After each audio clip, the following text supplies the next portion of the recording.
शाम इंतकाम एपिसोड 19। सुबह होते ही वो वजीहा और कोमल को सारी बात अजहार ने बता दी थी। किस तरह नवीन ने सब कुछ प्लान किया था। घर का माहौल काफ़ी अफसरदा हो चुका था।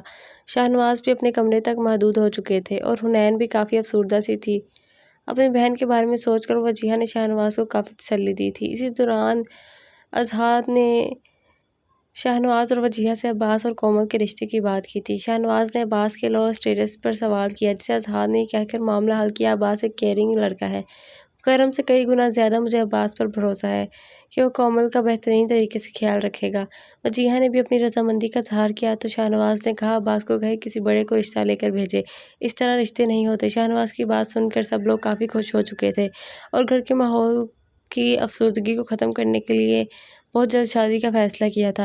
अजहार ने ऐसा सिर्फ हुनैन का और शाहनवाज का ध्यान हटाने के लिए किया था। अजहार अपने इस अमल में कामयाब भी हो चुका था। घर में शादी की तैयारियां शुरू हुई थी। न सिर्फ हुनैन का बल्कि शाहनवाज का दिलो दिमाग शादी से लग गया था और वो सोफे पर बैठकर अपने पाँव से ऊंची हील उतारने लगी, जिससे इसे सुकून मिला। अजहार के आने से पहले वो चेंज करना चाहती थी। इससे पहले वो अपनी सोच पर अमल करती रूम का दरवाज़ा खुला और अजहार कमरे में दाखिल हुआ। My life my beautiful wife. Azhar इसको देखकर मुस्कुराता हुआ हुनैन के पास आया। हुनैन उठ खड़ी हुई। अजहार इसका नाजुक वजूद अपनी बाहों में भरा और वो खामोश से थोड़ी देर से महसूस करना चाहता था। सारा प्यार कमरे में आकर याद आ रहा है, वहाँ हाल में मुझे एक नज़र देखना भी गवारा नहीं किया। नैन इसकी बाहों में शिकवा करने लगी, जिस पर अजहार इसे खुद से अलग करके देखने लगा। अगर वो वहाँ तुम्हें देखता तो दिल शरारत पर आमादा हो जाता था। मैं अपने दिल की ख्वाहिश पूरी करता तो उल्टा तुम मुझसे खफा हो जाती और मुझे बेशरम पब्लिक प्लेस का लिहाज नहीं करता वगैरह वगैरह। वो हुनैन को देखता हुआ कहने लगा तो हुनैन मुस्कुराने लगी। वैसे आज तो काफ़ी हैंडसम लग रहे थे। मैंने 2-3 छिछोरियों को देखा था जो तुम पर नज़र रखी हुई थी। हुनैन की बात सुनकर अजहार हंसा। डार्लिंग, क्या तारीफ की है ये तंज। वो हुनैन के गिर्द बाजू हाल करता हुआ इसे पूछने लगा, तो इसे तारीफ समझो क्योंकि तुम्हारी नज़र इन लड़कियों पर नहीं थी। हुनैन की जेलसी पर वो एक बार फिर से हंसा था। फिर मेरे लिए वो मेरे वाले स्टाइल में करो ना मेरी तारीफ। वो हुनैन के होंठों को देखता हुआ इससे फरमाइश करने लगा। हुनैन को इसके होंठों के करीब करने के लिए अजहार को झुकना पड़ना था।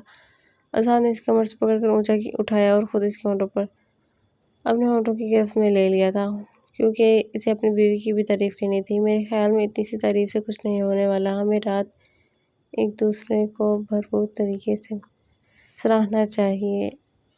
होंठों को आज़ाद करके वहाँ से नीचे उतारता हुआ बोला, सुकून दो थोड़ा मुझे भी और ख़ुद को भी। हुनैन इसको घूरती हुई ड्रेसिंग रूम में जाने लगी, मगर अजहार इसकी साड़ी का पल्लू की पकड़ कर इसे अपनी तरफ खींच चुका था। एक हफ्ते से शादी के चक्कर में लगकर मैंने तुम्हें सुकून ही दिया है। अब एक अच्छी बीवी की तरह तुम मेरे सुकून का सामान बनो और मुझे मेरी थकन उतारने दो। अजहार हुनैन के कान में सरगोश करता हुआ बोला। हुनैन इसके सीने पर सर रख कर अपनी आमादी का इजहार किया। सुबह कोमल को अपने ऊपर झुकाव महसूस हुआ तो इसने अपनी आंखें खोली। अब्बास। कोमल के लबों से अब्बास का नाम अदा हुआ। इसका चेहरा देख मुसलसल अब्बास की नज़रों के हिसार में था। इसने झुककर कोमल के लबों पर अपने होंठ रखे। वो कल रात से ही अपनी तमाम तशद्दुद कोमल पर निछावर कर चुका था और कोमल थी कि कल रात से ही वो अपने आप में सिमटने पर मजबूर हुई जा रही थी। इस वक्त मैं बेशर्म और झिझक आड़े आ गई थी।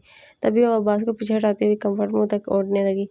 कौमी बेबी, आपको तो ज़िद थी अब्बास के साथ पकड़म पकड़ाई खेलने की, और अब जब अब्बास फार्म में आया है तो आप छुपन छुपाई खेल रही हैं। अब्बास कोमल के चेहरे से कम्फर्ट हटाता हुआ बोला तो कोमल इसकी बात सुनकर सूख हो गई। वो कल रात ही से इसकी बढ़ती हुई जसारतों पर शर्मा रही थी। मेरी ज़िंदगी में आने के लिए शुक्रिया और मेरी सुबह को हसीन बनाने के लिए शुक्रिया। अब्बास से मज़ीद तंग करने का इरादा तर्क करते हुए इसके कानों में रस घोलता हुआ बोला तो कोमल के चेहरे पर हसीन मुस्कुराहट बिखरी थी। कोमल को यकीन हुआ चला था कि अब्बास के संग इसके आगे की ज़िंदगी का सफ़र बहुत हसीन गुजरने वाला है। क्या हुआ? कुछ परेशान लग रही हो? सब खैरियत है ना? अजहार के ऑफिस जाने के बाद हुनैन गायब दिमागी में बैठी कॉफ़ी का सिप ले रही थी। वजीहा इसको देखती हुई पूछने लगी। हुनैन ने चौंक कर वजीहा को देखा। वो कश्मकश में पड़ी थी। वजीहा को क्या बताए? मेरी कज़न फ़ाइका, जिसका मैंने आपसे एक दफ़ा पहले भी जिक्र किया था, कल इसका फ़ोन आया था मेरे पास। बता रही थी इसकी तबीयत काफ़ी ख़राब है, बीमार है। इसके पेरेंट्स यहाँ पर मौजूद नहीं है और इत्तेफाक से इसका हस्बैंड भी आउट ऑफ सिटी है। इस वक्त वो बिल्कुल अकेली है। बस इसका सोचकर ही उदास हो रही हूँ। हुनैन आधी सच्ची और आधी झूठी बात नज़र मिलाए बगैर वजीहा को बताने लगी।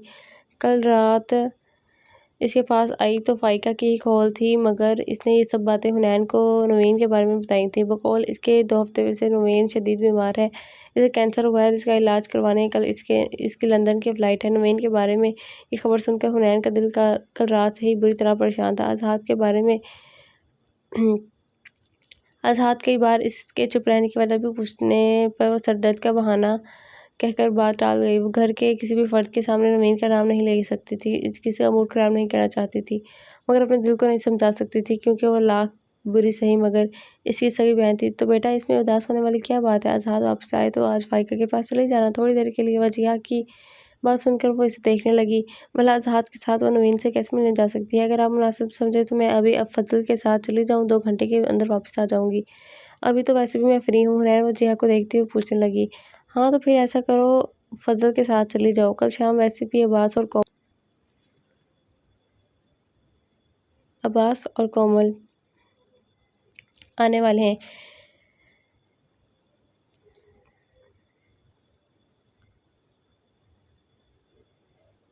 एक हफ्ता कैसे गुजर गया, शादी को मालूम ही नहीं हुआ। वजिया मुस्कुराते हुए कहने लगी। कोमल के चेहरे को मुस्कुराहट इसके चेहरे से झलकती खुशी वजिया और शाहनवाज को इत्मीनान बख्शती थी। वो दोनों ही खुदा के शुक्रगुज़ार थे कि इन दोनों ही के बच्चे अपनी अपनी ज़िंदगी में खुश हैं। कि इतना सब कुछ हो जाने के बाद नवीन सुधर जाएगी या नहीं, या हुनैन को नवीन से मिलने जाना चाहिए? आपका क्या ख़्याल है? कमेंट में ज़रूर बताइएगा।